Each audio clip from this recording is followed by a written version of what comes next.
Una vez que la depresión se había instalado y contagiado a buena parte del mundo, lo realmente chocante fue su duración. Desde octubre de 1929 pasaron más de 36 meses hasta que hubiera un cambio de rumbo en los Estados Unidos. La siguiente presentación tiene por objeto ver cómo salieron los distintos países de la Gran Depresión. Como veréis, las recetas no difirieron mucho sin que el tipo de régimen, ya fuera una democracia liberal o una dictadura, tuviera demasiada influencia. Empecemos por los Estados Unidos. 1933 es una fecha importante. Tras casi 3 años de inacción y de agravamiento de la situación, llegó a la presidencia Franklin Delano Roosevelt, demócrata que sustituyó al republicano Hoover. En su campaña electoral prometió un nuevo contrato social, el New Deal, con una clara voluntad de intervención del Estado en la economía. La clave en la política de Roosevelt fue que se recuperara la confianza. Para ello, lo primero era reflotar el sistema bancario. ¿Cómo lo hizo? Decretó unas vacaciones bancarias, es decir, cerró todos los bancos, los auditó y solo permitió reabrir a aquellas entidades sanas. Así los depositantes estaban seguros de que su dinero estaba a salvo, pues solo estaban abiertos, tras esas vacaciones, aquellos bancos que habían pasado el examen de las autoridades. No fue la única acción emprendida.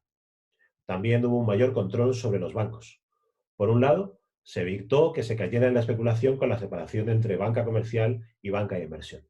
Además, la Reserva Federal tuvo un mayor control sobre las entidades a las que se les exigió mayor transparencia y una reserva obligatoria. La política monetaria fue bastante pragmática. Sin preocuparse por los demás países, se abandonó definitivamente el patrón oro y se devaluó el dólar. Aquello fue el fin del sistema monetario internacional y transmitió la inflación al resto de países, que tuvieron que devaluar a su vez sus monedas. La política presupuestaria es probablemente la más conocida. Fue la que inauguró las llamadas políticas keynesianas, políticas anticíclicas que significaron un importante aumento del gasto público para aumentar la demanda agregada. Esto se hizo en los Estados Unidos mediante el programa de empleo público. Como veréis en su discurso de investidura, Roosevelt puso a la gente a trabajar.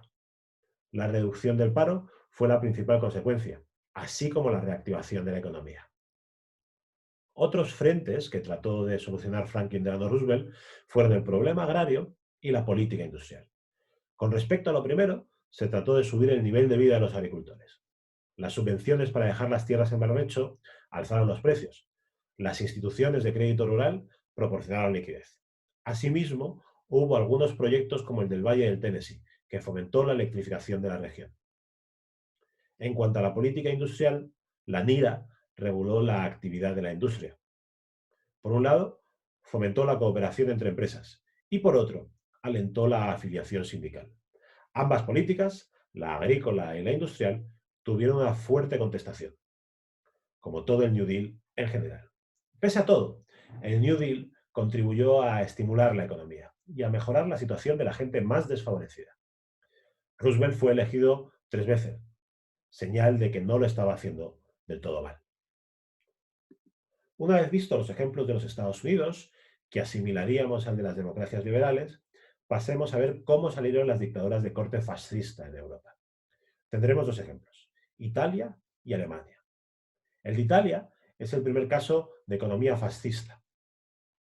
Su política económica, a medio camino entre el capitalismo y el socialismo, consagraba la intervención del Estado, las corporaciones empresariales y el sindicalismo vertical, que regulaban precios, salarios y condiciones de trabajo. El resultado no fue muy exitoso. Solo la creación del IRI salvaría un poco la situación. Para encontrar un caso de éxito, debemos analizar a la Alemania nazi. No tenemos tiempo para ver cómo Hitler se hizo con el poder, por lo que pasaremos directamente a su política económica. Desde 1933, Hitler incrementó el gasto público, como se había hecho en otros países. Primero en obras públicas, hasta 1936, donde se construyeron, por ejemplo, las famosas autopistas alemanas donde no hay límite de velocidad, y a partir de ese año lo hizo con la industria militar, preparando a la economía alemana para lo que iba a ser la Segunda Guerra Mundial. Esta economía alemana se convirtió en una autarquía casi completa con su política de sustitución de importaciones. Todo ello Se logró con una connivencia de las grandes empresas y de los grandes empresarios, y con una financiación del déficit con un recurso atípico. Se creó un consorcio financiero como intermediario de los pagos del Estado que utilizaba fondos adelantados por las propias empresas. Los resultados fueron notorios. La política económica nazi consiguió sacar a Alemania de la Gran Depresión.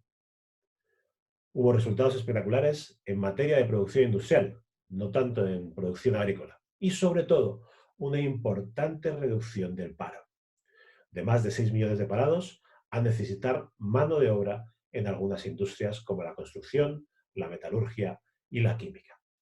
Si os fijáis en el gráfico, todos los indicadores muestran un cambio entre lo que era la República de Weimar y el ascenso nazi a partir de 1933.